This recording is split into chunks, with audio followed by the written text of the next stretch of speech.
အမလေးဘုန်းကြီးကရုံကြီးနဲ့တော်မတော်ဇာယုံနဲ့လူမရှိလို့អော်ရတာဟာရေနံချောင်းကတကားတွေမျက်စိလေဟာဟေးကောင်လေးဇာယုံနဲ့မင်းသားသားမဆိုးဘူးကွာအနန္တ၅ပါးကိုရှစ်ခိုးပါ၏ဗျာ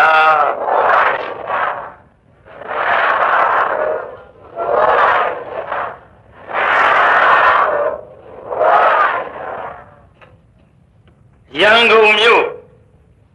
တာမွေမြို့နယ်နတ်ချောင်းရပ်ကွက်ဒေဝဂုဏရီကျောင်းတိုက်မှာရာသက်ပံကထိန်ဖြစ်မြောက်ရေးနဲ့ထုံလဘယဟန်ကအဖွဲ့မှာဖြစ်မြောက်ရေးနဲ့ကြီးမှုဥဆောင်၍ဘုန်းကြီးတို့ရပ်ကွက်တူနေမိတ်ဆွေတင်္ဂဟအားလုံးအရင်တည်းကကြီးညာခဲ့သည့်အတိုင်းမို့စေတနာရှင်များနဲ့ဝေယဝစ္စကုသိုလ်ရှင်များနဲ့ယောက်ျားမိန်းမကလေးလူကြီးစုပေါင်းပြီးကျင်းပတဲ့တရားပွဲကြီးဒီစုပေါင်းကျင်းပတဲ့တရားပွဲကြီးမှာဒီကနေ့3ညမြောက်နောက်ဆုံးနှုတ်ဆက်တဲ့ညဆိုကြပါစို့မနေ့ဖြင့်ကဘုန်းကြီးတာကေတမှာတညရှိပါတယ်ဒီတရားပွဲများနဲ့ပတ်သက်ပြီးတော့လည်းပဲဘုန်းကြီးတို့ရန်ကုန်မြို့ကတရားပွဲပင့်လို့လျင်ဘုန်းကြီးထံသို့လာပင့်เสียမလိုတော့ပါ1339ခုနှစ်ကတော့တကူးလကိုအထိကုန်သွားပြီဖြစ်၍နောင်တရားပွဲပင့်လို့သောပုဂ္ဂိုလ်များသည်1340ခုနှစ်မှာရန်ကုန်မြို့ဘုန်းကြီးတို့တရားပွဲလက်ခံရဌာနဘုန်းကြီးဒီဒုံလဘာမင်းနဲ့ပတ်သက်ပြီးတော့လှူလို၍တော်၎င်းတရားပွဲလက်ခံရဌာနစူပါစတာကက်ဆက်အတန်သွင်းပြီးတရားခွေများရောင်းတဲ့ဆိုင်အမှတ်ငါကြည့်မြင်တိုင်းကန္နာစည်းမှာတရားပွဲများလည်းပြင့်နိုင်ပါတယ်ဘုန်းကြီးတို့ကြံဒီကံထီအောင်လာပြင့်ရမယ်ဆိုရင်ဘုန်းကြီးကလည်းကြောင်းကတ်တဲ့ဘုန်းကြီးမဟုတ်လို့မတွေ့ပါရန်ကုန်မြို့တရားပွဲတွေပြင့်လို့တဲ့ပုဂ္ဂိုလ်များရန်ကုန်နယ်တဝိုက်မှာဘုန်းကြီးဒီဘက်ကိုအကုန်လုံးလပန်းချပြီးတော့ပေးထားပါတယ်မိုးရာသီလည်းလွတ်အောင်အဲကြောင့်အဲ့လိုပြင့်ကြပါလို့ဘုန်းကြီးအထူးသဖြင့်တရားပွဲပြင့်လို့တဲ့ပုဂ္ဂိုလ်များလွယ်လွယ်ကူကူဖြစ်အောင်ကြီးညာပေးကြပါတယ်ဒါကြောင့်ယခုဒီကနေ့ဟောမယ်နောက်ပိုင်းဇတ်လန်းကတော့ဘုန်းကြီးလှလေခက်လေဆိုတဲ့တရားကိုဟောတော့မှာဖြစ်ဒီလာကြီးနောက်ပိုင်းဘာဇတ်လန်းဟောမှာတော့လှလေခက်လေလောကကြီးလှနေသမျှအတော်ဒုက္ခရောက်ကြလှနေလို့ချမ်းသာသလားမချမ်းသာဘူးအင်မတန်လှတဲ့ပပဝရီကိုအကြောင်းပြုပြီးတော့ခုနှစ်ပြည်တော်မင်းများဒုက္ခများသွားကြဘုံသေးဩမာရဝီဩမာရဏီအင်မတန်လှတဲ့အမျိုးသမီးကြောင့်တိဝိဘယင်ကြီးယူသွတ်သွတ်ဖြစ်သွားတာဒီဒါတွေကိုလည်းတရားနာပြိတ္တသိကြပြီးသားဖြစ်ပါတယ်ဒီကနေ့အလှကိုမက်သည့်ဘယင်တဆူရဲ့ကြံစီမှုပယောဂအောက်မှာအင်မတန်လှရှာတဲ့မိမသားတူရဲ့ကာမပိုင်ရှင်လင်သားပေအောင်တတ်တော်လဲအသက်ပြောက်မပြောက်ဘူးဘုန်းကြီးတို့ဒီကနေ့ထုတ်ဖော်ပြီးတော့ဟောကြားမယ်လှလေခက်လေဆိုတဲ့ဇာလံဖြစ်ပါတယ်တာဝတ္တိပြည်ရှင်ဘယင်ကောသလသည်တိုင်းပြည်အုပ်ချုပ်မင်းလုပ်ပြီးတော့လာခဲ့အဲ့ဒီတာဝတ္ထိမြို့တွင်မှာ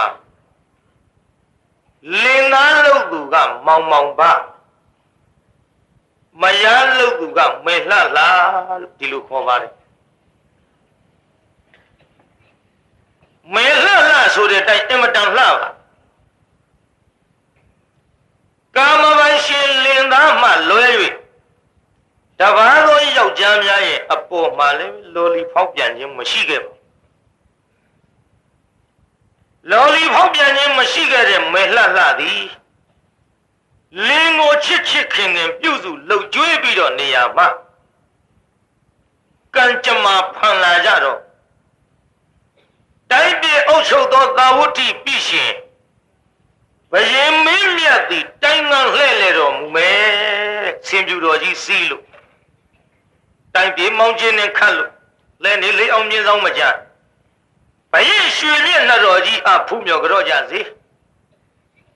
ပန်းမွေရများကျဲဖြန့်၍ဘယင်အပူဇော်ကြစေမိမိတို့အိမ်ပြတင်းမောင်များမှနေ၍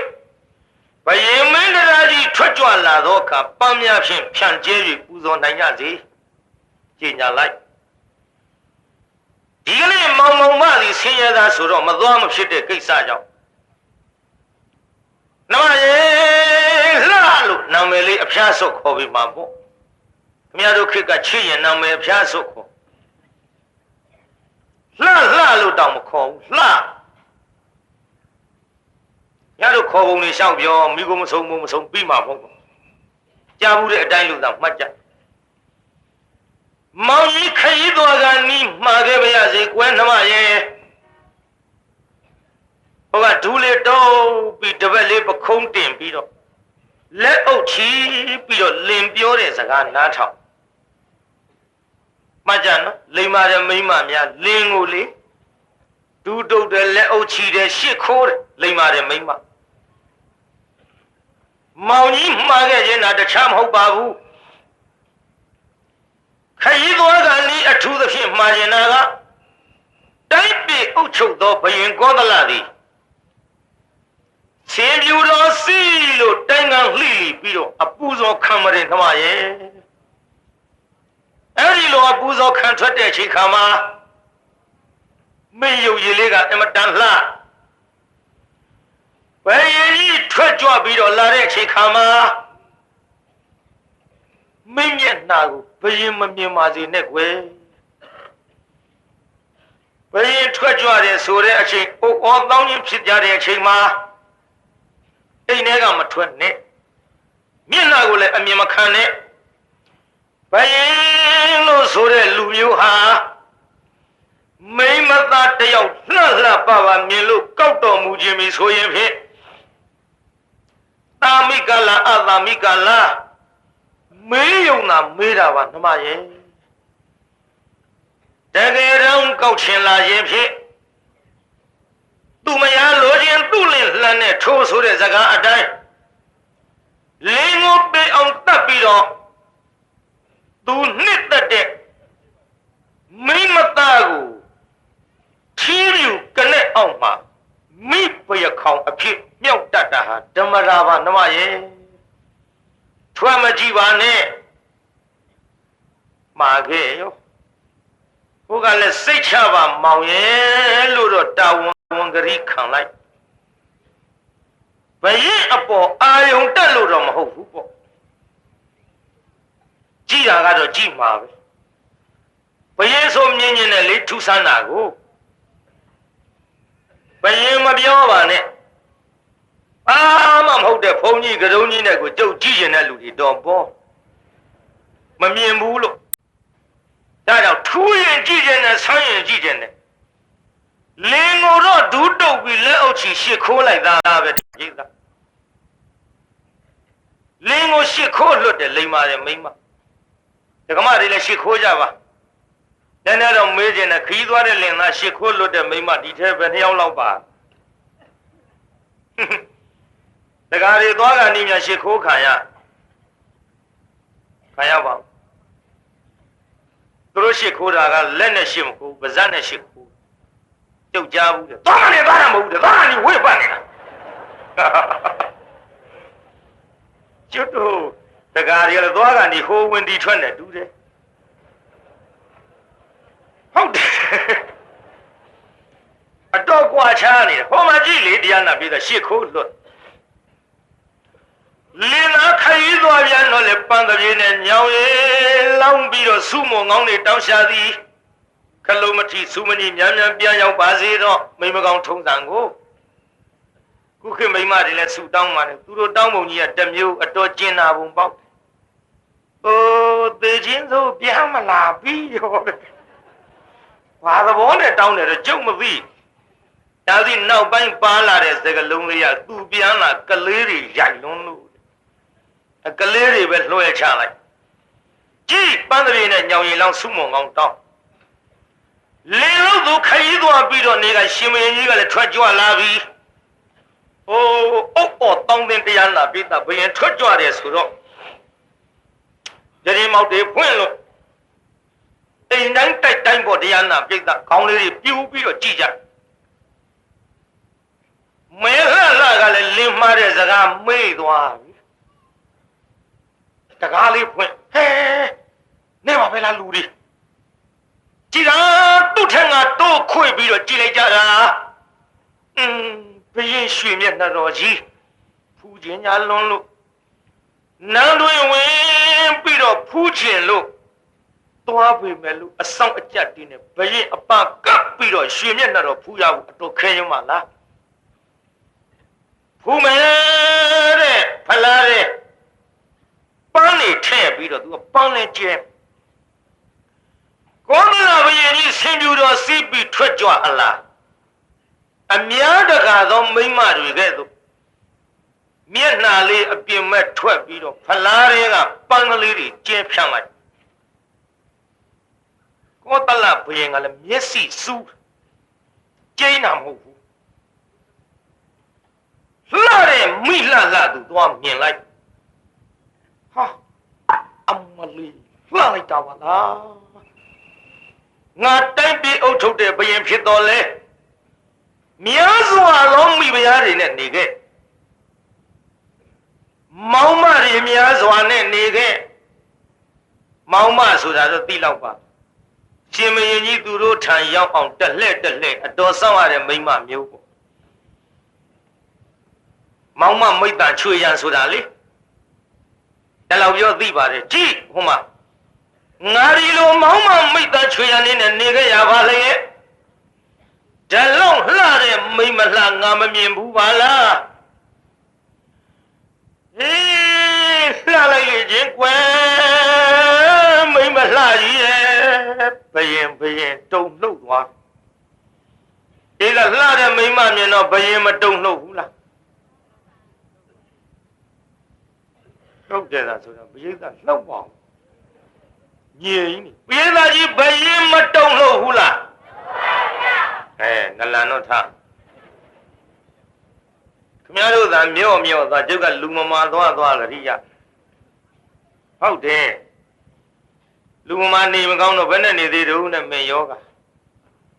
ကျုပ်တော့ဒီတောင်ကကြုံမထင်ပါဘူးအာမရတရားထွက်သွားဘေးလူကစီးမိတယ်ဘယ်နဲ့တော့ဟဲ့လူမမာဒီတော့ဟိုကပြန်ပြောတယ်ငါလူရေးတဲ့လူမမာတော့အတန်ကလေးနဲ့ရှိတော့တာသိမကြဘူးကျုပ်ကလည်းခမည်းတော်အတန်ပြောသွားလူမမာသရိယမကြဘူးဒီထင်နေပေးတာကြီးကြာပါမလားဟောဗျာကြာမှာပါလို့ကဒုက္ခပဲမလေးကြီးသိထားရကြီးပေးတာကြီးကြာမှလားမကြာဘူးလားအကြာမှပါလို့ပါဘယ်နဲ့မဟုတ်တာကြီးဖြေကြနော်လူမမာသရိယလုံးလို့ကြည်တရားနာပိသဟိုမှာလှတဲ့မိမလှကိုမြင်းတော့ဘယင်ကြီးတုံလှုပ်ပြီးဟဲ့မင်းမြဖယားငါရှေ့ဆက်ပြီးတော့တိုင်းကမလှဲ့လေလို့ရွှေလန်းတော်ကြီးပြန်ကြစို့မှတ်လားပါဗျာတိုင်းသူပြည်သားလူများတို့သည်ဘုံအာနာရှိသောဘယင်ရွှေမျက်နှာတော်ကြီးအဖူးမြော်ကြော့ခြင်းကြလို့စောင့်နေကြပါဗျာစောင့်ရင်စောင့်မစေငါရှေ့ဆက်မသွားခြင်းဘူး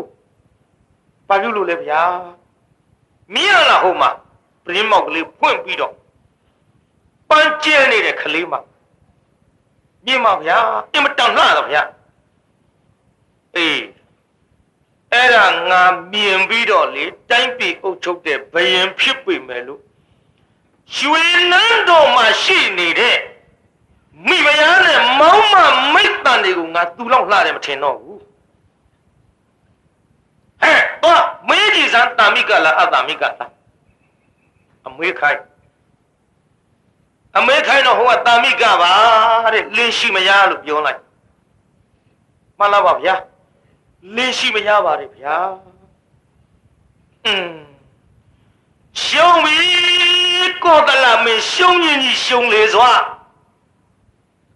လင်းရှိမရဆိုတာနဲ့ရှုံးတယ်နားထောင်ရှင်းဘရင်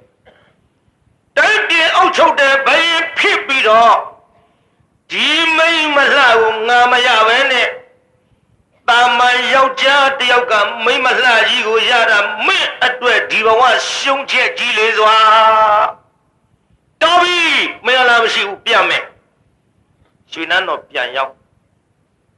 ပွဲတော်လည်းမတည့်ဘူးဆက်တော်လည်းမခေါ်ဘူးနောက်ဘယင်ဘမှာကားပြီးအမြဲတမ်းနေတဲ့မင်းကိုစားယုံကြည်တတ်တဲ့အမတ်တယောက်ရှိမှန်လားပါဗျာကုတော်ကြီးဘယ်လိုဖြစ်တာတော့ဗျာပွဲတော်တည်တော်မူပါဗျာပွဲတော်မတည်လို့ဘူးငါ့ဘိုက်ကြီးကပွဲတော်မတည့်ဘဲနဲ့အလိုလိုပြည့်နေတယ်လူငယ်တွေမှတ်ဟဲ့ဒီယောဂမျိုးကမစားဘဲနဲ့ဘိုက်ပြည့်တဲ့ယောဂအတော်ဆိုးတယ်တချို့ထမင်းစားနဲ့တော့အမေကပြောတယ်သမီးတဲ့ဘာပြုတာတုံးတဲ့သမီးဘိုက်ထဲဘယ်လိုဖြစ်မှန်းသိလို့တဲ့ဘာမှမဟုတ်ဘူးအဲ့ဒီယောဂဝင်ဒီတိုင်းသမီးကိုအမေကအိတ်နေတာမှတ်လို့တဲ့အိတ်တော့အိတ်တာပဲတဲ့မျက်လုံးမှိတ်ပြီးဒါကြီးကမျက်စိတရားကိုမထွက်လို့တဲ့ဘာကြီးတုံးဆိုတော့အဲ့ဒါကြီးပဲမိဘထုတ်ပြောလို့လည်းမကောင်းတော့အဲ့ဒါကြီးနဲ့အဆုံးသတ်ရဆိုတယ်နော်ကြည့်ဟဲ့အခုဟိုမှာ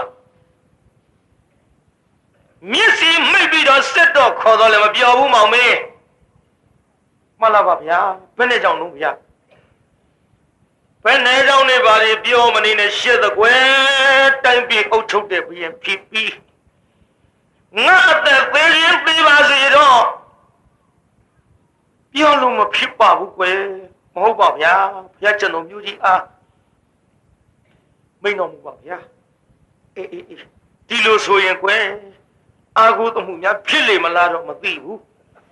ဘယ်သူမှမပြောရတဲ့စကားမင်းကပြောမယ်ငါပဲတိုင်းကလှီသောခါမှာလေသာတကားကဖွင့်ပြီးတော့ပန်းကျဲသောအမျိုးသမီးတယောက်ကိုမြင်ခဲ့လို့တာမိကလာအသမိကလာမေသောခါတာမိကလင်းရှိမရဖြစ်နေလို့ရှုံးပြီငါဘဝရှုံးရင်ကြီးရှုံးလေစွာလင်းရှိတဲ့မယားကိုပြစ်မှားပြီးတော့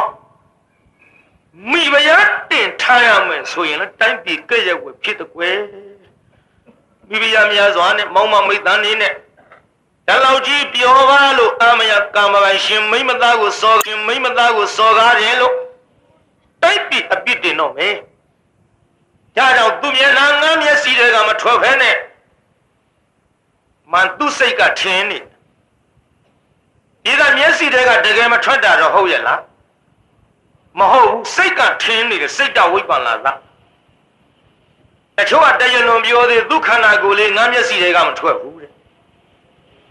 လူတကောင်လုံးမျက်စိတွေကမထွက်ဒီမျက်စိဟောက်တောက်ထွက်သေးပါပေါ့စိတ်ကထင်းနေသူခန္ဓာကိုယ်လေးငါးမျက်စိတွေကမထွက်တယောင်ယောင်ဒီလိုဆိုရင်ဟုတ်သူ့မျက်နှာလေးမြင်းနေတယောင်ယောင်ဒီလိုဆိုရင်ဟုတ်တကယ်မြင်တာမဟုတ်ဘူးတကယ်မထွက်တာမဟုတ်စိတ်ကထင်းနေဝိပ္ပန္နသဆိုတာအတော်ခက်တယ်ခင်ဗျားတို့စာဝိပ္ပန္နသပြောမယ်ဆိုတော့12ပါးရှိအနိစ္စဒုက္ခအနတ္တအတုပအဲ့ဒီ၄ခုပေါ်မှာတင်ညာဝိပ္ပန္နသဝိပ္ပန္နသဝိပ္ပန္နသ3ခုစီရှိတယ်3လေးလီဘယ်လောက်ပါလဲ12ပါးအဲ့ဒီ12ပါးသောဝိပ္ပန္နသကိုထားခဲ့ကြသူဗျာဇက်ွက်ထဲဟောရတာဆိုတော့လက်တွေ့ဝိပ္ပန္နသလေးကျုပ်ပြောဒီကကြီးဇက်ပွဲတွေကြည့်ဘူးသလားဇက်ပွဲတွေကြည့်တော့ဝိပ္ပန္နသဖြစ်လာပုံကျုပ်ပြောမလို့ဖောက်ပြန်ပုံလေးရှင်းဥပထမဘာထွက်တော့ဟိဇတ်ထဲအပြိုတော့နောက်ဩဆိုတာဩပရာပြောတယ်ဩပရာပြီးပြတ်ဇတ်ဆိုတာဘာပါလဲပြတ်ဇတ်ဆိုတာပြတ်ဇတ်ပြတဲ့ဇာတ်လို့ဆိုမှသူကရမှာမဟုတ်ပဲနဲ့ပြတ်ဇတ်မင်းသားကမင်းသမီးလေးလက်ဆွဲပြီးထွက်လာအောက်ကလူတွေမျက်တောင်မခတ်ဘူးပါပြောလိုက်တော့အချစ်ဆိုတဲ့ဗျာဒနာများရဲ့ဒီကဇတ် ဒီအစရနိဗ္ဗာန်ရဖို့စိတ်မကူးနဲ့အဖြစ်ဆိုတဲ့ပြဿနာများရင်ဆန်းကျင်ပါပြီတဲ့အမဲဆွဲလဲတာဟိုဘက်ရောက်သွားပြီဒါအောက်ကမျက်တောင်မခါဖဲကြည့်တော့ဓာတ်ခိုင်တက်လူချင်းသွားကြည့်ပြီးမျက်စိလဲနေမင်းသမီးကလည်းပြန်ပြောတယ်ကိုစိုးယောက်ျားဖောက်ပြားတတ်တယ်ယုံနိုင်မှာဘူးကွယ်ဟိုဘက်ရောက်သွားပြန်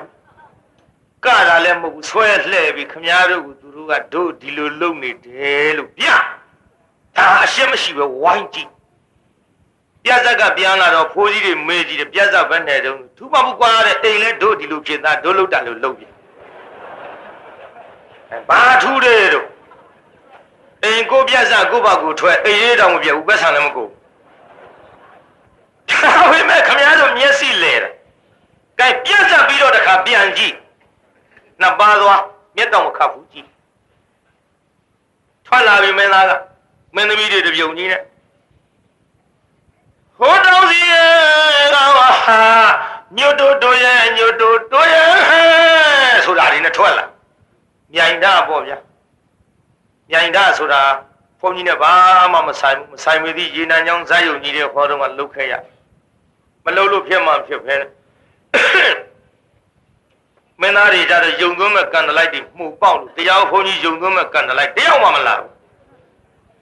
အခုမန်းလေးပြန်တော်မူသွားတဲ့ညီတော်မောင်ဗုဒ္ဓဝါရီကကျုပ်ဘုန်းကြီးချင်းကန်တလိုက်လို့စိတ်မာရင်ပါတယ်တဲ့တကုံအောင်ပါတယ်တဲ့စိတ်အောင်မင်းပါတယ်တဲ့နောင်တော်ကြီးပါမဖြစ်မှာတဲ့ဇာတ်ယုံနဲ့ဒီလိုက်တာဘုရားဆိုလိုက်သွားကိုရောက်တော့ဇာတ်ယုံနဲ့နှခမ်းလောက်ရှိတယ်ဘိသက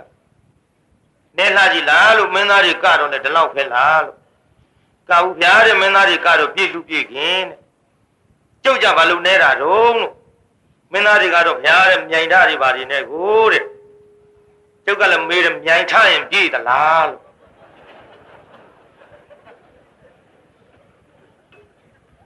ပြည့်တယ်ဖျားတဲ့ဒါနဲ့လူမရှိတာနဲ့ကျုပ်လည်းပဲအဲ့ဒီတုန်းကမြိုင်ထကြည့်ဇာတ်ယုံနဲ့မြိုင်နာတို့ကျုပ်ကောက်ပေါ်လိုက်ဘာလို့မငုံအပွင့်နဲ့ပါရွှေကြကောက်ပေါ်လိုက်လူမရှိလို့ပါဆန်းထွေးတလားလမ်းချွေပါလို့တာဘာဖြစ်တော့မလဲဘုန်းကြီးကရုံးကြီးနဲ့တော်မတယ်ဇာတ်ယုံနဲ့လူမရှိလို့អော်ရတာဟာဂျီနံကြောင်းကတကားတွေမျက်စိလေဟာဟေးကောင်လေးဇိုင်းုံနဲ့မင်းသားအသာမဆိုးဘူးကွာဘုန်းကြီးကစုံကြီးနဲ့အော်လာသူတို့ကမင်းသားလှုပ်ပလိုက်ဝင်လာလိုက်ကြမင်းသားကြည့်ကြလို့ဇာယုံနဲ့ရောက်တော့ကျုပ်လည်းမြင်လိုက်ရောဟောဗျာဟေးကောင်လေးဘုန်းကြီးဟာဇုပိတ်တို့နောက်မိမတွေလည်းမင်းသားမျက်နှာကြည့်ရင်လို့ဝင်လာတယ်ကျုပ်ခေါင်းပေါင်းတောင်ပါဝါဝါကြီးတွေ့လိုက်တော့ဟောတော့မင်းလေးဘုန်းကြီးတော့စူဝတ်ပြီးဇိုးဝင်တိုးတာဇာယုံမဆန့်ဘူးကောဘကတကားတွေလာလျှောက်တဲ့ဆရာတော်တဲ့အပြင်မဲ့လည်းလူကတဝက်လောက်ရှိတယ်တဲ့အတွင်းလည်းမဆန့်ဘူးဘယ်နဲ့လုံးမလို့နဲ့အဲထရန်နေကခွာပြစ်လိုက်နောက်ရက်မှတကားတို့ဒုက္ခခံပြီးဖြစ်တယ်လို့ကားလို့အဲ့ဒါတရားနာပြည်သားဇာယုံနဲ့ကျုပ်ဟောရတာလေဝေ6000လောက်ရတယ်ဇာယုံထရန်ခွာရတာတရားကောင်းလို့မမှန်နဲ့မြိုင်တာကြောင့်ဇာယုံနဲ့ဒီအတန်နဲ့လှုပ်ကြည့်ပါလားဟန္နာရာနိဘိခဝေယမတရားမိဘဝရဓမ္မသင်္ခါရအပမာဒေနတံပါရိထလူတော့မလာဘူးကျုပ်တစ်စီချောင်းတရားဟောရတာလေတဲတော့မလွယ်တော့ဘူးတရားနာပြိဿဒါကြောင့်ဩဇတ်တွေနဲ့အငိမ့်တွေနဲ့ပွဲလန်းသဘင်တွေနဲ့ရှင်လိုက်လို့တရားဝဲလူများတယ်ဆိုရင်တော့ဖြင့်ဂုံမနေဘူးဟဲ့ဆိုတဲ့အနေနဲ့အပြစ်တင်တဲ့လောက်ကျွတ်တူပါလဲသိပါရဲ့အသင်ခံပြီးတော့ခင်ဗျားတို့ကြည်ပါယခုအချိန်မှာညင်းတဲ့ကောင်ကလေးပေါက်စလေးတွေထိုင်းနေတာဟာအဲ့ဒီဓာတ်စာလေးတွေနဲ့ကြွေးခေါ်လို့ပါဗျာ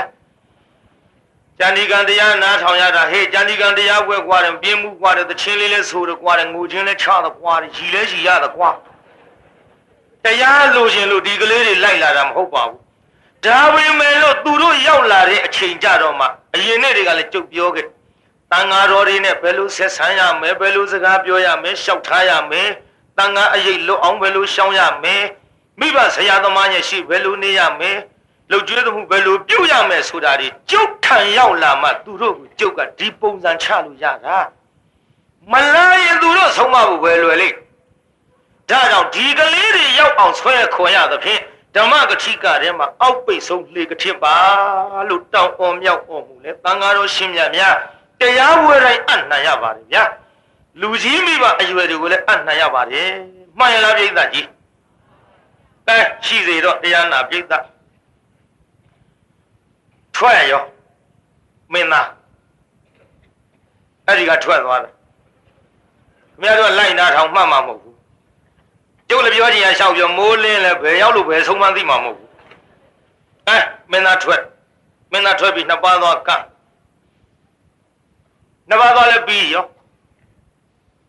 နောက်ပိုင်းဇတ်ထုတ်လာပြီးပြိဿမင်းသမီးလေကားလိုက်အပြင်မဲ့ထုတ်ထားပဝါလေးလွှမ်းလို့မင်းသမီးသေးတာအဲ့ဒါပွဲကင်းနဲ့ရှောင်းမေးကြည့်အောင်မင်းသမီးအဟုတ်သေးတာလားလို့မေးကြည့်ဟုတ်ဘယ်မှဘုံကွာတူအောင်လုပ်ရတာပေါ့ဘယ်ဟုတ်သေးမလို့ကွာမင်းဒီပွဲဟုတ်သေးဒီမင်းသမီးနောက်ဘယ်ကနိုင်မှာတော့ကွာတူအောင်လုပ်ရတာပေါ့သိတယ်နော်အမှန်သိသေးတယ်မဖောက်တူအောင်လုပ်ရတာပေါ့သိတယ်နော်အမှန်သိသေးတယ်မဖောက်သေးနောက်မင်းသားလှုပ်တဲ့လူကကလေးလေးပွေပြီးထွက်လူလေးတာအမလေးကိုလာစီလာသားရဲ့အယုတ်ကလေးအဲ့ဒါမေးကြည့်မင်းသားလက်ထင်ကအဟုတ်ကလေးလားလို့မေးကြည့်ရောဘာယုတ်လေးပါကွာတဲ့ဘယ်အဟုတ်ဟုမှတော့ကလေးကလည်းငိုတယ်ငိုတယ်မင်းသားလက်ထင်ကကလေးကငိုတာလားမေးကြည့်အယုတ်ပဲငိုနိုင်မလို့ကွာတဲ့နောက်ကကန်းလိုက်ကြတဲ့ဘယ်ကလေးပိုက်စိတ်မှမသိပဲသိတယ်နော်မဖောက်သေးဘူးနောက်မင်းသားမင်းသမီးနာကတ်လာလူကလေးမင်းကိုလှကြည့်လားမင်းကြည့်စမ်းမအိုးမင်းသမီးပါကတ်လာပြီခေါင်းရင်ပြေးလိုက်ခြေရင်ပြေးလိုက်ခြေပြားလေးစမ်းကြည့်လိုက်လက်ဖြားလေးစမ်းကြည့်လိုက်တာရဲ့မင်းအမရှိရင်မင်းတလောင်ကိုမှမဟုတ်ပါဘူးဥမစိန်ပါကြီးရဲ့အမေတို့သာထားကြည့်ပါဦးနော်လားမဲပွဲကနေအကောင်မလေးဒူးထောက်ကုန်ပြီဟုတ်တော့နဲ့ဖြစ်ကုန်ပြီခုနကသိတယ်နော်အခုလဲသွားပြီမျက်စိလဲမှမင်းသားကဒီလူတွေကိုမျက်ရည်ကျအောင်လုပ်လို့ရတာငိုပြီမင်းသားကစမပြောတဲ့လက်ပေါ်ဖေးပွေရကနေအမေပုံစံကနှလုံးငါဖြာဆုံးယူမထွက်တော့ကြောင်းတာရဲ့လူလေးဝေလီမစိန်ကကြီးမင်းသားလေးထားပြီးတော့ကြည့်ပါဦးနော်ငိုကုန်ပြီဆိုင်တော်နာဦးကြောင်ကြောင်ကောင်မလေးတွေဟောဒီတိုင်းဖြစ်ကိုမျက်ရည်သုတ်ကုန်ခိုးသုတ်တာငိုပြီးအဘိဓိရှက်တဲ့မိန်းမကတော့လင်းအောင်မကြည့်မှောင်လေးတဲ့ပြန်အရှက်မရှိတဲ့မိန်းမတော့ပတ်စာကွာဖြာလိုက်ပြီးမှပြန်တယ်တောက်တိတောက်ထိုးနေဒီထဲရထဲရောက်တော့သူ့သူမှဘာမျိုးပဲနဲ့ထမိန်မပြီးငေါ့သွားတယ်ဟေးကိုယ့်ဘာကိုလင်းအောင်ကြီးဘာဖြစ်ဖောက်သွားတာလေ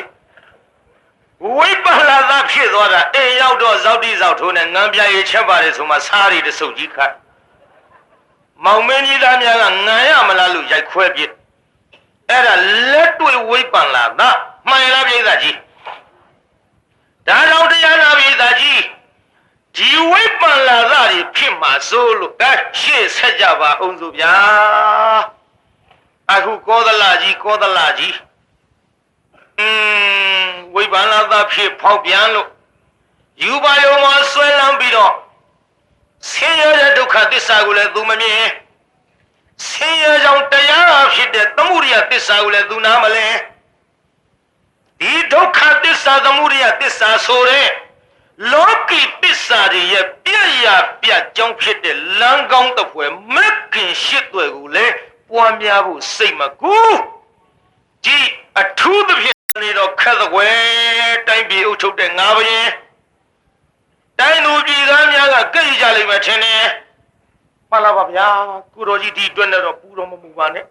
တိုင်းပြည်အုပ်ချုပ်သောဘယင်တစ်ပါးဆုံးပါရမယ်ဆိုတာအမိမဲ့သားရေနန်းငါးကဲ့သို့နေဂရထောင်အရာဇီကံဆိုသည့်အရာမင်းမရှိတဲ့တိုင်းပြည်ဟာအချီးနှီးပါဗျာနေဂနရီနုဒကနေဂရထောင်အရာဇီကံအေသီဘီဝိဒဝနေဂယသဗိဓတ္တဘာတရောရှိမရှိတဲ့မြစ်အချီးနှီးမင်းမရှိတဲ့တိုင်းပြည်ဟာအချီးနှီးလင်မရှိတဲ့မိမသားသည်အဝတ်တစ်ထောင်ထပ်ပြီးတော့ဝတ်တော်လဲမောင်တချိတ်ပင်ရှိတော်လဲထိုမိမလည်းအချီးနှီးပါဗျာဒကမတွေမှတ်ထားမယ်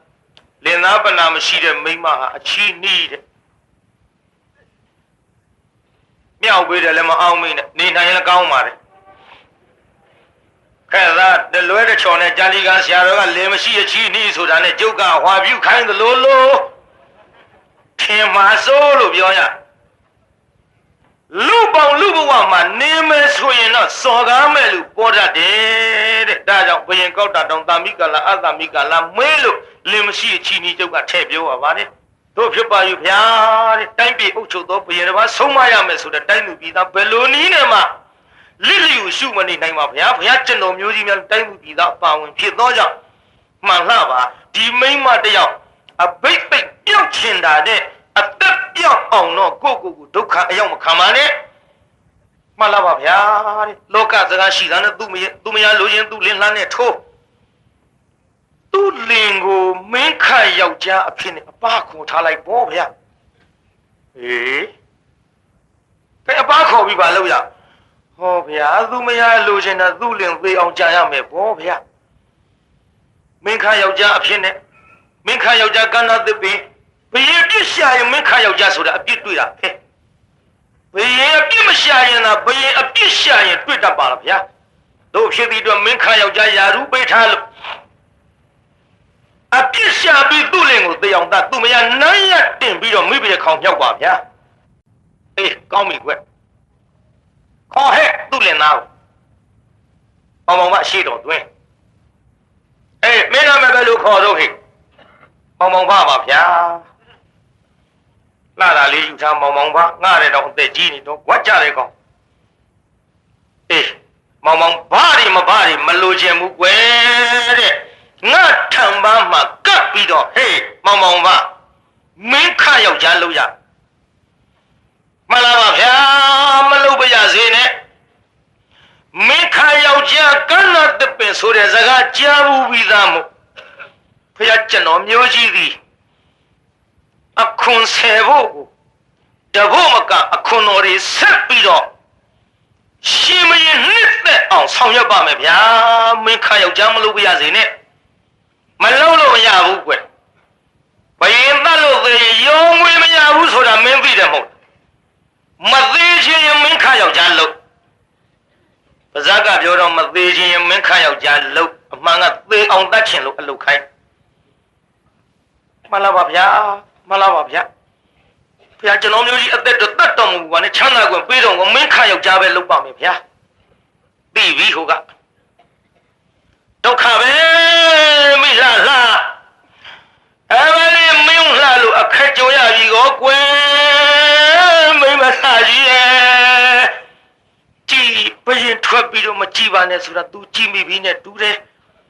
तू ကြည့်မိပြီနဲ့တူတယ်တန်တော့ငါအသက်ရှာလို့မဲ့ကိစ္စတန်တော့ငါအသက်ရှာလို့မဲ့ကိစ္စကြီးနဲ့တူရဲ့မှန်လားပါဗျာမင်းခယောက်ျားဆောင်ရွက်ပါမယ်ဗျာအသက်ချမ်းသာပေးတော်မူပါဗျာဒီလိုနဲ့မင်းခယောက်ျားမင်းမှုကိစ္စအဝဝတွေဆောင်ရွက်လာခဲ့တဲ့ပြည်သားအပြစ်ကရှာမရဘူးတဲ့ပြည်သားအပြစ်ရှာလို့ရရဲ့လားအပြစ်ရှာလို့မရပေမဲ့လို့ဒီကနေ့တော့ဟေးမောင်ပါဗျာအရုဏဝတီမြေညက်နဲ့ကုမုဒ္ဒရာကြာကိုငါဘယင်အားညနေလေးဘဟုမတီးခင်ရေရုံးမိဆက်ရမှာကွာခိုင်းပြီမြို့အရုဏဝတီမြေညက်နဲ့ကုမုဒ္ဒရာကြာဆိုတာပြိဿနဂါးပြည်မှာရှိတာ လူပြေမရဘူးအဲ့ဒါမောင်မောင်ပါအိမ်ပြန်နမလာရဲမိမစာကြီးဘာလို့မောင်ရဲ့မင်းငါတသေးတော့မကွယ်မင်းလှလို့ခက်ကုန်ပြီထင်ရဲ့ဘယင်ကိုထွက်ကြည့်တယ်မို့လားအော်ဘယင်ထွက်ကြည့်မိတဲ့ကိစ္စကလည်းပဲတက်ကြည့်လို့ကြည့်သူများမြင်တယ်လို့မြင်ချင်းလို့တိုင်းပြည်အုပ်ချုပ်တဲ့ဘယင်ဆိုတာမြင်ခဲ့တယ်မို့လားအဆောင်ချက်တွေကြားတယ်သွားကြည့်လို့မလွယ်ဘူးအဲ့ဒါလို့ကြည့်မိပါတယ်အမလေးမင်းကြည့်မိလို့ငါဒုက္ခရောက်ပြီခုရုဏဝတီမြင်ရတဲ့ကုမုဒ္ဒရာကြာဆက်ရမှာတဲ့ဒီအရုဏဝတီမြင်ရတဲ့ကုမုဒ္ဒရာကြာဆိုတာငါပဲဟာသွားပြီးတော့ရှာရပါမလဲငကားပြေမှရှိတာကွယ်နော်ရေထမင်းသာချက်တော့ဆိုပြီးတော့ဟောတရားနာပိဋကထမင်းချက်ခိုင်းထမင်းတုပ်ကလေးနဲ့ခတ်တုတ်တုတ်မြို့ပြင်မဲ့ထွက်ဒီကကြီးနဲ့အာယုစိုက်နာထောင်နော်ညနေ၄ဘဟုမတီးခင်တဲ့မြို့တကားမပိတ်ခင်မင်းဝင်ခဲ့တဲ့ရေချိုးမိမဆက်နိုင်ရင်မင်းအသက်တော့မရှိဘူးအောင်မေမောင်မောင်မမြို့အပြင်ထွက်ကြတဲ့ကတရားနာပိဋကဒီတကားကြီးရောက်ပိတ်တာနဲ့တူပါရဲ့တောလိုက်တာတရားနာပိဋကအရုဏဝတီမြင်ရင်ကုမုဒ္ဒရာကြာရဘူးဒီလိုထွက်ပြီးတော့သွားလိုက်တာမြင့်နှားရောက်တော့အော်နတ်မြတ်ပေါင်းနာကောင်တို့အရုဏဝတီမြင်ညက်နဲ့ကုမုဒ္ဒရာကြာဆိုတာနဂါပြေမှာရှိတယ်ဆိုတာလည်းကျွန်ုပ်ကြားဘူးပါတယ်တို့ပါတော့လေကျွန်ုပ်ဒီပရင်ခိုင်းစေခြင်းအရာထွက်ပြီးတော့လာရပါသဖြင့်ကျွန်ုပ်ဒီမှာလှူပဲမတမ်းပဲတော့ခံမစားခဲ့ဘူးဒီမဟုတ်ထမင်းကလေး၃ပုံပုံလို့တဘုံကအလှူကောင်းပုဂ္ဂိုလ်များရည်မှန်းပြီးတော့လှူထားပါသည်တဘုံကိုမိမိစားလို့ကြွေးကြံတဲ့တဘုံကြတော့လိန်ကားများနေတယ်ကွာရေတော်တော်ကြီးကျွေးမွေးပြီးတော့ကျွန်ုပ်ဒီဤကုသိုလ်ကောင်းမှုကိုပြုရပါသောကြောင့်အရုဏဝတီမြင်းညက်နဲ့ကုမုဒ္ဒရာကြာကိုနတ်မြတ်ပေါင်းနာကောင်းတော်ဝိုင်းဝန်းကူကြီးဆောက်ရှောက်မဆတော်မူကြပါတော့အဲ့ဒါလို့နတ်တီတိုင်တေလိုက်တော့ဘွားဆိုနဂါးကြီးထွက်လာဒီတော့ဘာကြီးထွက်လာနဂါးကြီးအရုဏဝတီမြင်းညက်နဲ့ကုမုဒ္ဒရာကြာဟောမောင်မောင်ဘဆက်လိုက်အရုဏဝတီမြင်းညက်နဲ့ကုမုဒ္ဒရာကြာရောက်လို့လဲအာရဝန္တာပြန်လာရောမြို့တကားပိတ်ထားထွက်ကြတဲ့ကပိတ်ပါတယ်ဆိုရှင်းဒီကောင်မသေးသမျှဟိုမိန်းမကမိဖုရားမြောက်လို့ဖြစ်တာမှမဟုတ်ပဲကိုထွက်ကြတဲ့ကပိတ်တာမြို့တကားပေါင်းပိတ်ထားရောဟိုလေကိုကျိုးနေပါဘောလားအေးနေဦးတွေကလာတဲ့လူအရေးထဲကြလို့ရင်မစီကန်းလိုက်တယ်လို့မြို့တကားကြီးပိတ်ပြီးငါပဲလို့ပြီးတော့ဝင်ရပါမတော့နော်ရေမိလာမိဘရခေါင်းကြီးဘဝနဲ့မင်းနဲ့ဆန်စားပြီးတော့မိဘရခေါင်းကြီးဘဝနဲ့ပြောပါပြီးတော့မိမလှကြီးလှလုံးလို့ငါအခက်ကြုံုံနေမကဒီဘဝအသက်ကုန်ရတော့မှာပါကွယ်နှမရဲ့မဖြစ်ဘူးငါပဲသွားအိပ်ရပါမတော့မြို့ပြင်မှာလည်းတယောက်တည်းမအိပ်ရဲ့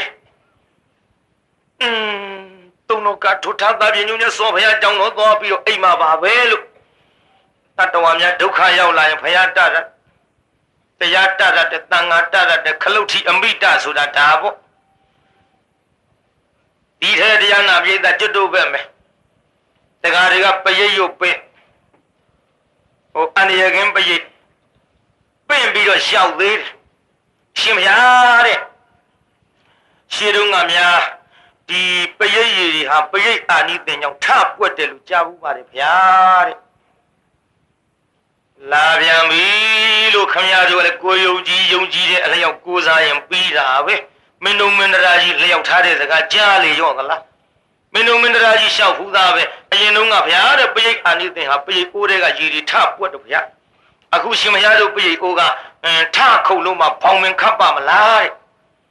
အဲ့ဒါလို့ပြောတော့ဆရာတော်ကြီးကအမိတ်ရှိတယ်တကားတော့တဲ့ရှင်းတော့ကဘုရင်တွေကကမစိတ်တိရှိတယ်တဲ့ ကမစိတ်တီရှိတယ်ကွတဲ့ရေထဲကငကားတောင်မှချိန်ဆက်ကြနဲ့ရိုက်ခေါ်လို့ရတယ်တဲ့ဘယင်ကဘုံရှိတော့လေအဲ့ဒီတုန်းကပရိတ်တွေကထက်မြက်တာပေါ့တဲ့ဟိုတုန်းကဘယင်ကငကားကိုချိန်ဆက်ကြနဲ့ရိုက်ခေါ်နိုင်တယ်တဲ့အခုမင်းတို့ဘယင်လုံနေတဲ့လူတွေကတီလေးတစ်ကောင်လောက်မှခေါ်နိုင်ရလားတဲ့မင်းတို့ကမှတီလေးတစ်ကောင်မခေါ်နိုင်မဲနဲ့ဟေးဒိုးပရိတ်အိုးကလည်းပွက်နိုင်ဘူးကွာတဲ့မိန်ဘူးတဲ့ဗျိသဒါကြောင့်ကျုပ်ကပုံစံလေးတစ်ခုပြောတယ်ယရနာသုံးပါးအကိုရင်လို့ဆရာတော်ကြီးပရိတ်ရွတ်သွားတာနဲ့ငါတို့အန္တရာယ်ကင်းမှာဖဲလို့ယုံကြည်တဲ့စိတ်ကတော့ဖြင့်မွန်မြတ်ပါတယ်လို့ဒါပေမဲ့လို့ဒီကနေ့ဆရာတော်တွေပရိတ်ရွတ်သွားတဲ့ပရိတ်ကိုယုံကြည်မနဲ့ဖြင်ကလူတယောက်ကိုသာလူသတ်တဲ့ဥပဒေကြီးကျူးလွန်မှတော့ဟောဒီပရိတ်ကဘယ်နဲ့လို့ကဲမရုံးတကားတို့ဒါတော့သံဃာတော်တွေရုပ်ဖတ်တဲ့ပရိတ်ဟာယုံကြည်ကိုးစားလို့မိမိတို့ကယုံကြည်ကိုးစားသလောက်အကုသိုလ်ဒုစရိုက်တွေကိုလည်းတရားတော်ကိုနှစ်ချိုက်ပြီးရှောင်ကျင်ပါမှအကျိုးဟာပို့ပြီးတော့ထက်မြက်ပါတယ်သဘောပေါက်ရလားပြိဿအခုတော့ခလုတ်ထီယမိတဒုက္ခရောက်လာရင်ဘုရားတရားသံဃာတတ်ရကြတဲ့တတ္တဝါတွေကြည့်အခုမောင်မောင်မလေးပေဝေကျုံလာတော့မြတ်စွာဘုရားကြောင့်တော်သူငါသွားပြီးတော့အိမ်မှာတော်တော့မထင်နဲ့မြို့ပေါက်တယောက်တည်းမအိပ်ရတော့မြတ်စွာဘုရားကြောင့်တော်ရောက်သွားရောဘောဗလာမင်းကြီးဒီမကောင်းသောအကြံဖြင့်ဟောကောင်းပြန်မလာဘူးမောင်မောင်ကပြန်မလာဘူးနဂါးပြေမှာရှိတဲ့အရုဏဝတီမြင်ချင်းနဲ့ကုမုဒ္ဒရာကြာသူပဲဆက်နိုင်မှပြိုတကားလည်းပိတ်ပြီးပြီမနေ့ကသူ့အသက်သေအောင်သားသူရဲ့နိုင်ရတင်ပြီးမိဘခေါင်ကြီးမြောက်ယုံပဲကြာကူလီစိတ်နဲ့အိတ်ဖူးတညလုံးဒီကကောသလအိတ်ကလားအိတ်ဖူးကြာကူလီဆိုတာသူများပြောလို့ပြောတာဘာမှမသိတာမဟုတ်သူများပြောတာဒီတော့မှတ်ထားရဒီတဲ့ဟိုအခုဂျပန်လေဥယျာဉ်ဒင်းဆိုတာဂျပန်သူရိယသွားပဲဆိုင်ရာခြေဝင်ကြီးမဲသူနဲ့သွားတွေ့တော့သူကကျုပ်ကိုကျေးဇူးတင်တယ်တဲ့ကျေးဇူးတင်တယ်ပြောရုံမကဘူးအာရီကတောတဲ့ကျုပ်ကလည်းပြန်ပြောတယ်ယော်ရိုရှိလို့ငယ်ငယ်တော့ကြားဘူးထားလို့ဂျပန်စကားနော်ဒါကြောင့်တရားနာပရိသတ်ကြားဘူးတာထဲပြောပါတယ်သဘောတော့တဲမပေါက်ဘူးကဲကြည့်ကြာကူလီစိတ်နဲ့ဘုရင်ကြီးအိတ်မပြောဘူးဒီလိုအိတ်မပြောပဲတဲ့ဟိုကောင်းတော့မနဲ့သူ့အသက်ခံရတော့မယ်သူသေးပဲမလို့သူမရနိုင်ရတင်မိပဲခေါင်းကြီးမြောက်ပြီးတော့ငါပြောပါရတော့မယ်ဒီစိတ်နဲ့ကြမ်းနေဒုံတရားနာပရိသတ်ကြီးအပန်းနဲ့ကြီးလေးခုလာကြရဒူဒီတန်ကြီးတလုံးပါနာတော့ဆိုပြီးတော့အပန်းနဲ့ကြီးអော်လိုက်ကောသလာကြီးဖြုတ်ဆုံငုတ်တူထားထိုင်ဟာပါလိမလီပြဟောသူ့ကြောင့်ဘုရားတပြန်မောင်မောင်မကြသတ်မလဲမလီဘယ်လိုအတန်ကြီးပါလိဟေးဒုက္ခပါလည်းမနဲ့ကြပုံနှဖြူပုံနှညိုပုံနှမဲတွေပေးမပုံနှမဲလည်းရှိပါကိုမင်းမဖြစ်မှာဆိုပြီးတရားနာပြေးတာမနဲ့ကြတဲ့ပုံနာတွေမေးဆရာမြညကတော့ကဟောဒီအတန်နဲ့ကြီးဒုတနာသောဆိုတော့ကြားတယ်အဲ့ဒါပေတင်အတန်နဲ့ဟောကြစမ်းပုံနာတယ်ရှောက်ရှာလိုက်တဲ့ပေတင်3ပုံ4ပုံ5ပုံနဲ့ဘာမှမတွေ့ဘူးဘယ်တွေ့မလို့မရိသရဲ့ပေတင်3ပုံနဲ့ဘယ်ရှိလိမ့်အေဝမေသုတနဲ့ရှိသူတို့က ABC ရဲ့သွားရှာတာကိုအေဝမေသုတနဲ့မှရှိတာဘိဓဘယ်ထဲမှာရှိတာအေဝမေသုတနဲ့မကြည့်ဘူးဘိဓပုံနာတွေရှောက်ရှာလို့မတွေ့ခက်တယ်ပဲဆရာကြီးများဘယင်မြောက်စားပြီးတော့နန်းဥမှာသူကျွေးတဲ့အစာတွေစားသူပေးတဲ့အဝတ်တွေဝို့မင်းဆရာဆိုပြီးနေလာခဲ့ဒီကိစ္စလေးမှပြီးအောင်မဟောနိုင်ဘူးဆိုရင်ဖြင့်ကျွတ်ဒုက္ခများကြလိမ့်မထင်နဲ့ရှက်လက်ရှက်ဆရာကြီးဘယ်လိုကြားကြမှာတော့ပုံနာတွေဘယ်လိုလုပ်ကြမလဲမင်းဆရာများဘယ်လိုမှမလုပ်နဲ့ ရှင်မယင်ကယုံကြည်တဲ့မင်းဆရာပဲယုံကြည်လို့မှဆရာတင်ထားတဲ့ပုံနာတယ်ကျွတ်တို့စကားဘာပြောရှင်မယင်ယုံရမယ်ဗောဒီလိုလောက်ကြစို့ပုံနာတွေတိုင်ပင်ပြီးတော့ကလိညာဆင်ညမှန်လားပါဗျာဘုရားကျွန်တော်မျိုးကြီးများဒီကိစ္စကိုအတတ်ဟောရမယ်ဆိုတော့ကိုတော်ကြီးရဲ့အသက်အတွက်စိုးရိမ်ရကြောင်းပါဗျာတင်လိုက်ပါအသက်အတွက်ဆိုတော့ဘဝင်ခိုက်သွားဟဲ့မင်းဆရာကြီးများငါအသက်အတွက်စိုးရိမ်လို့ကြသားမအောင်အမလေးကြရရများချင်းလုံးမရှိကြဘူးလားမှန်လားပါဗျာတဲ့သေစရာအကြောင်းရှိရင်မသေးစရာအကြောင်းလဲရှိပါလားဗျာကိုတော်ကြီးအသက်မသေးရအောင်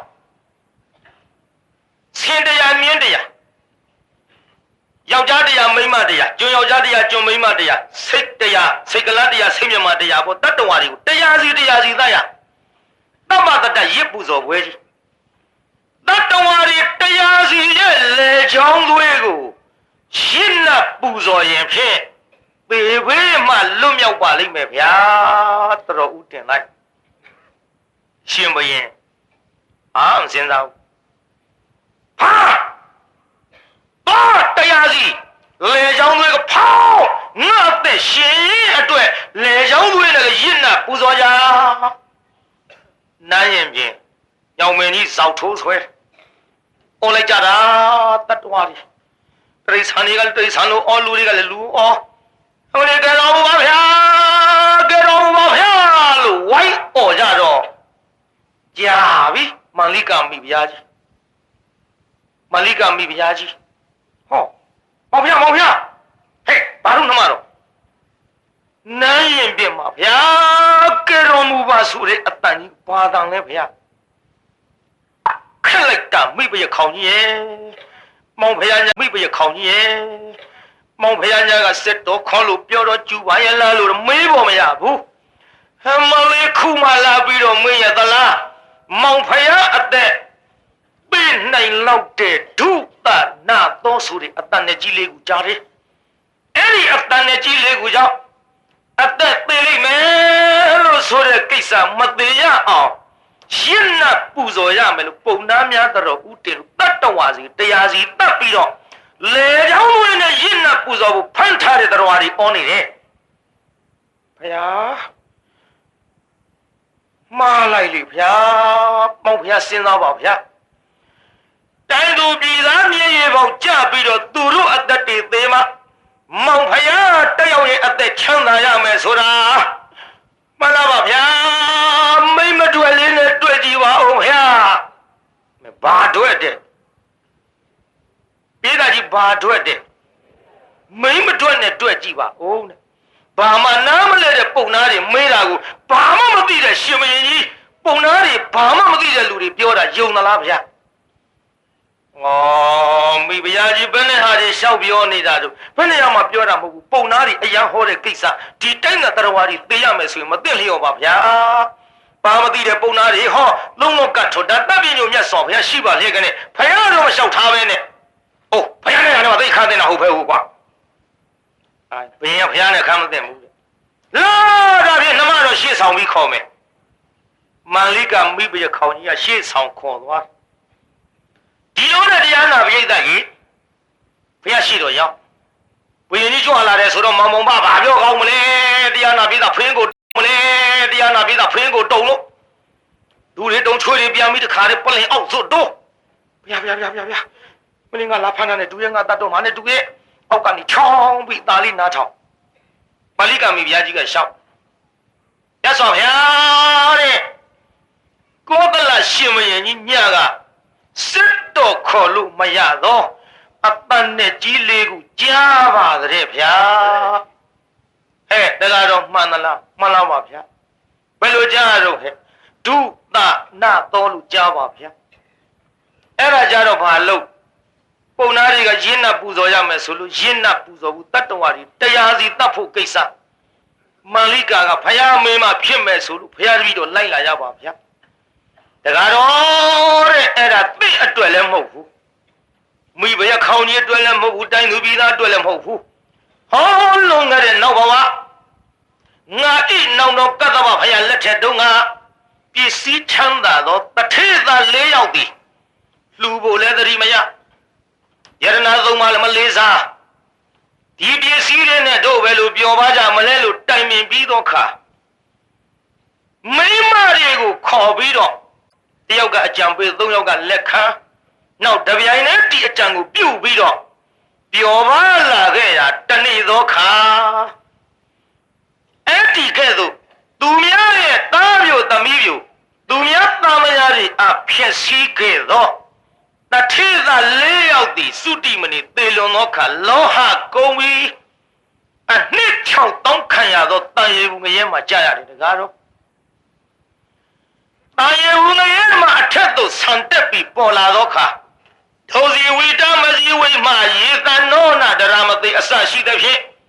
တယောက်တကားထားပြည့်အောင်ရွတ်ချင်တာကိုမရွတ်နိုင်ပဲနဲ့တလုံးစီဖြင့်ဒုသနာတော့ဆိုပြီးတော့တန်ရေဘူးငရဲဖင်ကပ်အောင်ပြန်မြုပ်သွားတာမယခိုးလေးရောက်အော်တဲ့အတန်တကားတော့မယခိုးလေးရောက်ငါပါ9ယောက်ဖြစ်တော့မှာတော်ပြီမယခိုးတွေတန်ရေဘူးခံရတယ်တော်ပြီမလာပါဗျာဖယားတပည့်တော်သည်ဒီကဲ့သို့မကောင်းသောအကျင့်စာရိတ္တတိုင်းပြည်အုပ်ချုပ်တဲ့ဘုရင်လုပ်ပြီးတော့ကာမပိုင်ရှင်းလင်းရှိသောမိမများကိုဒီကတော့မစောကားတော့ပါဘူးဗျာမောင်မောင်ပါရင်ထဲကအလုံးကြီးကြသွားတော်သေးဟာနဲ့တရားနာပြိဿရှင်မရင်လည်းပြန်ရောမောင်မောင်မလည်းအသက်ချမ်းသာရမရဘူးလားပြိဿသူများမရမှားတဲ့ကိစ္စများကောသလကြီးတရားနာပြိဿဖယားထံရောက်တော့ကြောက်မသွားဘူးလားပြိဿဒါတော့မကောင်းတဲ့အလုပ်တွေလည်းကျွတ်တို့ရန်ကုန်မြို့ကတကားတွေပြောလို့ဒကမတွေမကြံဘူးမအောင်မင်းနဲ့ကြမ်းနေတယ်မအောင်မင်းနဲ့လေဒကမတွေလည်းမှားသွားယောက်ျားလုပ်တဲ့တကားတွေကကိုမယားအပေါ်မဖောက်ပြန်ရင်မိန်းမလုပ်တဲ့ဒကမတွေကိုလင်သားအပေါ်မဖောက်ပြန်နဲ့ကြောက်စရာကြီးဟိုမှာမယခိုး၄ယောက်ရန်ကုန်မြို့ကတပြုံကြီးထွက်အိုးတောင်ဆမှာမဟုတ်ဘူးမလုပ်ကြနဲ့ကောသလကြီးက9ယောက်မဖြစ်အောင်လွတ်အောင်ရှောင်သွားပြီကျွတ်တို့ပရိသတ်တွေကတကားတွေလည်းရှောင်ဖို့မတော်ဘူးလားဟောတော့ကပရိသတ်ကြီးရှောင်ဖို့မတော်ဘူးလားမမလန်းတော့အော်လားညင်းနေလို့ရှောင်ကြဗျာမကောင်းတဲ့လို့ဒုနာတေးဝေးဝေးကရှောင်ကြပါတော့ဒါကြောင့်အခုကောသလမင်းကြီးလှတဲ့မိမသားကိုနှစ်သက်မိလို့သူများရဲ့လင်သားကိုတတ်ဖို့ရကြံခဲ့တဲ့ကိစ္စဖယားထံရောက်တော့မကောင်းမှုကြီးခွာမသွားဘူးလားပြိဿခွာသွားပါတယ်ဗျာမကောင်းမှုကြီးစွန့်သွားပါတယ်ဒီကိစ္စကောသလကြီးဒုက္ခဖြစ်ရတာတွေမောင်မောင်ဖာကြီးဖယားကြောင့်တော့ပုံအိပ်ရသည့်အထိအသက်ကိုဘယင်ကတတ်မယ်လို့အကြံခံရတဲ့ကိစ္စတွေဟာပရိသတ်ကြီးလှလို့လားမလှလို့လားဒီအခက်တွေဝေးကုန်တာလှလို့လားမလှလို့ဒါကြောင့်လှလေခက်လေလို့ကျုပ်အမိပေးခြင်းဖြစ်ပါလားဗျာဒါကြောင့်လှလေခက်လေဆိုတဲ့ဇလံဒီကောသလရဲ့မကောင်းညံဖြင့်ပေအောင်ကြံတဲ့ကိစ္စအခုတော့ဒူနာတေဗီကောသလကြီးဝေးဝေးကမရှောင်ဘူးလားပြိဿဝေးဝေးကရှောင်သွားပြီဒါကြောင့်နိုင်ပြန်တစ်ချက်ကလည်းနီးသွားပါပြီပြိဿလှလေခလေးဆိုတဲ့ဇတ်တော်ကြီးကလည်းပြီးသွားပါသဖြင့်ကဲဒီမြနဲ့ဘုန်းကြီးကိုဂျေနကြာကြာဝမ်းမဲ့သွားအယိုးကြည့်ဆောင်ညတိုင်းခေါ်ရပါသဖြင့်တရက်မှမနာရတဲ့ဘုန်းကြီးမှုအားလုံးယခုရန်ကုန်မြို့တမ်းမွေးနဲ့6ရက်ကွက်ကဒေဝကုဏ္ဏရီကျောင်းတိုက်ကကထိန်ဖြစ်မြောက်ရေးနဲ့ဒုံဓမ္မဟန်ငံဖွဲ့ဘုန်းကြီးပေါ်ဂျေနကြပါတော့ဆိုအားလုံးခဏလေးတကဘာလုံးမှမြတ်တတာချမ်းသာကိုစိတ်မြဲပါစေအားလုံးကိုယနေ့ညကြွအောင်လာကြတဲ့တရားနာပြည်သက်ကြီးချမ်းသာကြပါစေအားလုံးကိုယနေ့ညကြွအောင်လာကြတဲ့တရားနာပြည်သက်ကြီးချမ်းသာကြပါစေကဲအိမ်ပြန်ပို့ကြပါစို့အတ္တကေဟေပြောသမျှဟောသမျှတွေကသဘောမကြပဲအပြစ်တွေးခဲ့လျင်ခြေနေဖုံမုံစီတွေပြစ်ပြသီးသီးသောမိမိတို့ငရာဌာနသို့နိဝတ္တတို့သည်ခရစ်သာပြန်ကြပြီတော့ နိဝတ္တတုမေတ္တာရေပခါဖြောင်းလိုက်မယ်ပြစ်ပရာတွေဝေးရကမြန်စီရောခြေစရာဆွေကလျံပြီးကိုစိတ်နှပြချမ်းသာစွာဖြင့်